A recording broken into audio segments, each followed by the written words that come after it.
One thing I thought worth bringing out, and then maybe push you to come up with an example of your own. We've talked a bit there about Grubhub, and then Delivery Hero, and I think just to put those in a portfolio context, one of the things I think is really exciting in what's going on in the broader economy is that you're seeing some of the modern tools that have driven change in retailing, in media, applied to different areas of the economy. So what is the cumulative impact of advanced software, of ubiquitous mobile communication networks, of ever faster and more powerful hardware? And as you think about where that takes you, probably the one of the industries that would be lowest on your list for digitization would be the food industry. But actually, that's where we're seeing some really interesting opportunities at the moment. And so in that front end to consumers, you have Delivery Hero or Grubhub, or the one we haven't mentioned, Meituan in China, which in terms of scale and pace of change, probably trumps both of the other two. But it's not just in that area. It's also in some of the ways we go about producing food and addressing the challenges that we know we're going to face as global population grows over the next 20 years, and using it, whether it's industrial biology, synthetic biology, mechanization, robotization. It's led to a whole raft of new ideas and new purchases in the portfolio, from Ginkgo Bioworks to Indigo Agriculture to plenty of other companies. So if that whole food area is one source of growing enthusiasm and growing prevalence in the portfolio, I wondered if there was an area you'd pick out as one that you're excited about the prospects for over the next 5 or 10 years. Well, let's talk about the food one, because I think you're being unduly modest there. It's something you've focused on a lot, and I think its ramifications are really spreading quite wide. And I also think it's at that exciting time, Tom, where actually it's gone from being something that, with the best will in the world, was quite speculative, where we were having, in words to use the German, talk about soothsaying about the future, to the point where we've got the exponential change genuinely beginning to take place and hit in real terms. So firstly, I think that as Meituan, I think even more than the other two companies that we've been talking about have touched on, this is about the reinvention of food. And your comments about scale in China are not just right in terms of them saying, look, this is ultimately about 800 million urban customers, 3 meals a day. think about the scale of that market. But I think it's much more possible for them, because the modern urban middle class history of China is so much shorter, to envisage a world where we don't take it for granted that we cook our food at home after having gone to the supermarket, and it's holding. And this is certainly what the founder of Meituan thinks about. This is about the transformation of food in China, and don't let me be too distracted from that. So that's our task there.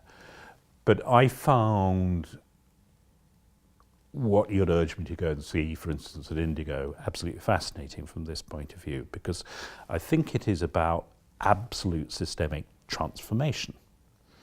At one level, with their microbiome, microbial treatment of seeds, they are providing the restitution, if you like, of naturality. It's not about GM foods and the monster that is. This is putting back living organisms into the system. It's creating extraordinary improvements in terms of the crops that they are enabling and taking away the stress from them. But it's also meaning that you can eventually have a different model, as you know, of identifying what the crop is, and with much more specificity.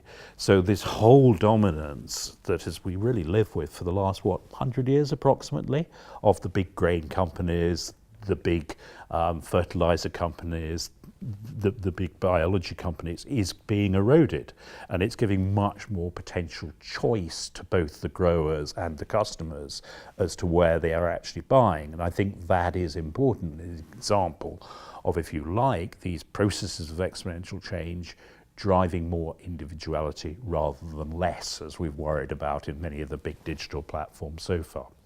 So I think food is genuinely important. I don't think you should push that aside in the way you're modestly doing. But, you know, I think we are, to my mind, moving into an era where these type of developments, sometimes it's combination of huge data with other scientific advantages, with other approaches, but I think it's always part of it, are actually on the verge of altering our world much more considerably than even what we've seen in the last 20 years. And for all the fact that it is extremely difficult to navigate, to find the right expressions for this, I think that healthcare needs to be thought about very intensely from this point of view. You and I were, for instance, yesterday on a call with the chief executive of Grail, the Illumina spin-off in Gemonics, which, you know, has got a very good lead on identifying cancer at much earlier stages, which we all know would transform treatment and outcomes and deeply important matters. Now, I think that what Jennifer was conveying us with that in that conversation was it is absolutely critical here to do two things. It's firstly to put the agility of a comparatively small company as opposed to that of the type of her former employees at Roche together with vast data sources, so melding scale and agility and speed. But it's also melding those cultures, isn't it? And, you know, how do you cope with healthcare and at the same time with the profoundly huge data sets that are available? So it's not just, in a sense, a challenge of large and small, it's also a challenge of two very different cultures. And I think that, you know, let's be challenging to ourselves on this score.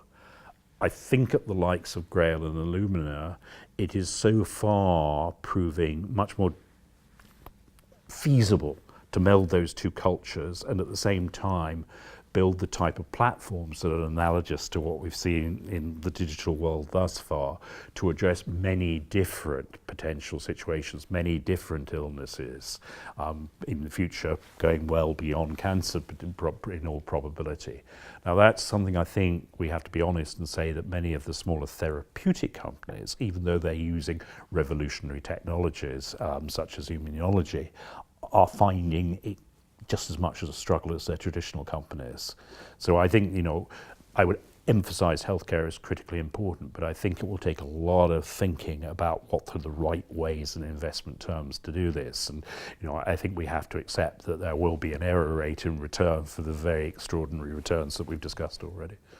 And I think that takes us in some ways quite back to one of the earlier topics, is we expect that things will go wrong. Not we find it an unfortunate outcome. No. Or it's a, you know, or it's something to be too ashamed of. But the starting point is we will get a lot of these wrong, and it's not about being right more often than you're wrong. It's about what you make when you're right, and what you lose when you're Yes. wrong. And so I think that we ought to be prepared and indeed encouraged to hold our hands up to the things we get wrong, and because I think it's about having a process which accepts that as an inevitable consequence. Tom, to be honest, I'm uncomfortable even with this word wrong. I think that, just as, for instance, Nate Silver would talk about in predicting political races, we're dealing with possibilities and probabilities and with very extreme payoffs. If we're saying that something is a 30% chance but would make tenfold our money if it goes our direction, if the 70% of other scenarios happens, is that wrong? I'm not sure it is. Plainly, plainly we would prefer the 30, but wrong? I prefer to use wrong from the point of view of something that I think we need to concentrate on, and we haven't been talking about, but I don't, I'm not suggesting you would disagree. I think wrong should be the type of word, or bad, that should be applied to weak research, where we haven't tried to understand the drivers, the payoffs, the complexity, and the rewards involved. And I think at times bad research does exist, and I think I would much more want to focus on that than even give the hostage to fortune of saying it is wrong to have invested in something that simply doesn't turn out to have made you money. Yeah, agreed. I mean, it's process over outcome, and the things to be concerned about are failures of process, not failures of outcome. And I think we, on that side of it, far from, I hope that's seeming indulgent, I would want us to be extremely tough, and also to have a culture of saying we continually need to try and get better at this. Even if one can have a degree of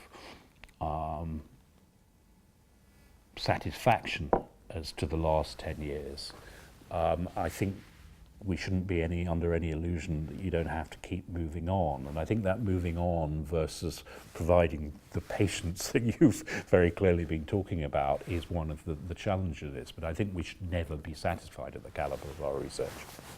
No, agreed. And I think, if I were looking out over the next 10 years, I think one source of optimism for me would be the type of inputs to the process that we've been building over the past 10 years. If you go back to the example we've been using around the food industry, getting Xing Wang, the founder of Meituan, to talk to us about the future of food in China and just being thoughtful about what he has to say is such an important input into the process. Likewise, the management of Alibaba and the fact that you have some of the leaders within the portfolio companies and that are prepared to engage on long-term conversations. I think that's absolutely right. We were talking earlier about the difference between what we're aspiring to and how we think it happens. Now, I think it's, in a sense, quite natural, but still deeply pleasing that managements do react to that. So in your example of Meituan, I was walking back from the lunch that we'd had just for us, but at a local hotel after our meeting, and he was grilling me on what companies have actually, in the history of capitalism, produced something that is socially as well as economically good. And we were talking thereby about extremes, and we got on to the best in binder data, which he'd never seen. So we sent it to him. I think you do build connections with people by that type of attitude of mind. But, I think it's also, isn't it, about something that we haven't touched on yet, which is beyond the ability to try and build those deep relationships of trust with company management, which, by the by, are much more enhanced in bad times, aren't they, than in easy times. Anybody can be loyal when markets are going up at 40% a year or whatever. I think a lot of it is also about getting the right intellectual inputs. And, I more and more believe that actually this is a really hopeful element of our process. That, to an extent, what we've been exploring mostly over the last 10 years is trying to be really long-term and to thinking about the asymmetry of returns. I think we can now be much more confident there is also the potential for an information advantage. And I think that trying to build the type of connections that we have with academic institutions, with great individuals, academics or scientists throughout the world, is truly important in this. And I think we're only just getting that to be as much the heartbeat of what we're doing as we ought to. And I think that is, to me, incredibly exciting.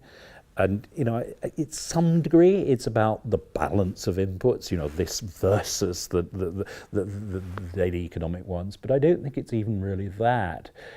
I think the very notion of efficient markets tells you that it's only new information that matters. The fact that, just as Moore's law for the last whatever number of years it is, according to whichever source you believe, has driven extraordinary change on which great businesses have been built, transforms into what we were talking about there, about the application of data to the food industry, data to the health industry, but also the rates of improvement in battery technology or solar power. Nobody thinks that quiet, silent progress in the Rosling sense makes a difference, but it's profoundly more important than what the market's doing today or what the Fed's going to do or, for heaven's sake, what Mr. Trump is going to tweet. But I think almost we're trained to say that can't be relevant because in an efficient markets context, we know that already, don't we? So it can't have any input. And I'm really quite excited about where this can take us. And in some ways, it's easier.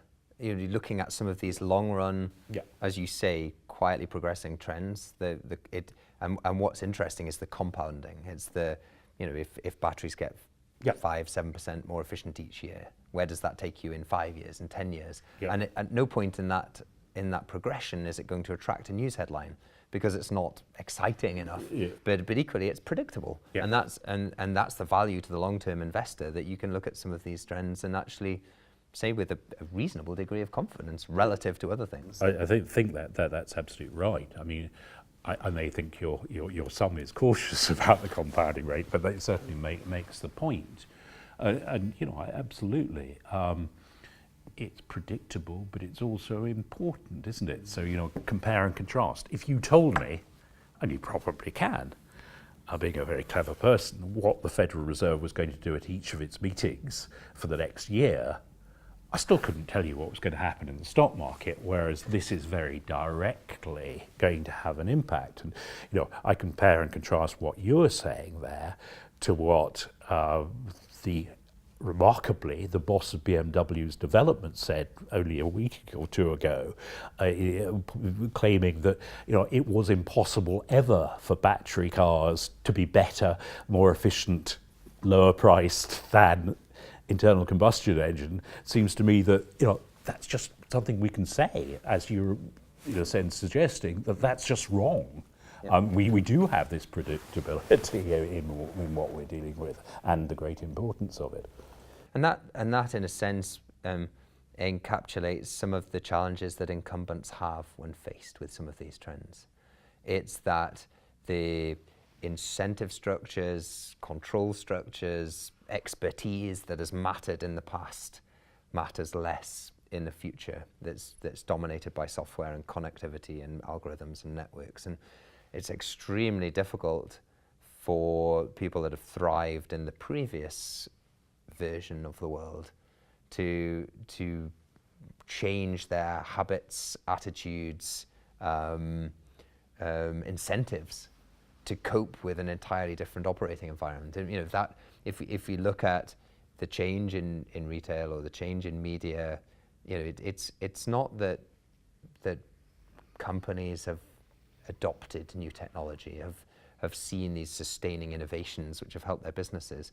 It's that they've been blown away, demolished by the rise of these entirely predictable technology trends, because so much of the stuff that has been built in the old paradigm doesn't make sense anymore. Yeah.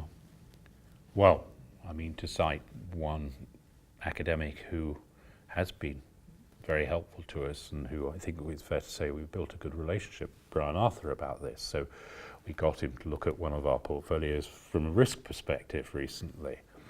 But in passing, he made the comment that he had actually been a consultant at Eastman Kodak at the time when film was being digitalized. And he said, don't believe any of this stuff that they didn't realize it was going to happen. It is, as you imply, it is just impossible. when you have built up the structures, the profitability that you had in the past to dominate industry. To change that is profoundly difficult. And I have pressed various other academics to provide me with examples, and they proudly come up with all tiny ones in sewing machine industry or whatever. But basically, it hasn't really happened that one generation can adapt to the next generation. And to me, one of the great frustrations of it, Tom, at the moment is that there is this obsessive belief in the fund management industry that somehow mean is going to revert. Now, that's not got anything to do with what will happen over short-term time frames. Of course, you get market dislocations and exaggerations and the like. But I think the notion that in the long term, the ability of companies to generate the profits that would enable that mean reversion to happen sustainably is frankly coming under huge question. And I think this is a really big issue, which I'd love to hear other people in the industry who are in a sense coming at it from a different perspective than us to assess more seriously, rather than just simply saying mean will revert. How are the business models of these companies going to enable that reversion to happen? And I think it's a serious issue for many people's overall portfolios, because I think there is this notion that these companies, that because they've lasted a long period of time, because their share prices have been comparatively stable, that they will be both those in the future. And I just think it's an illusion.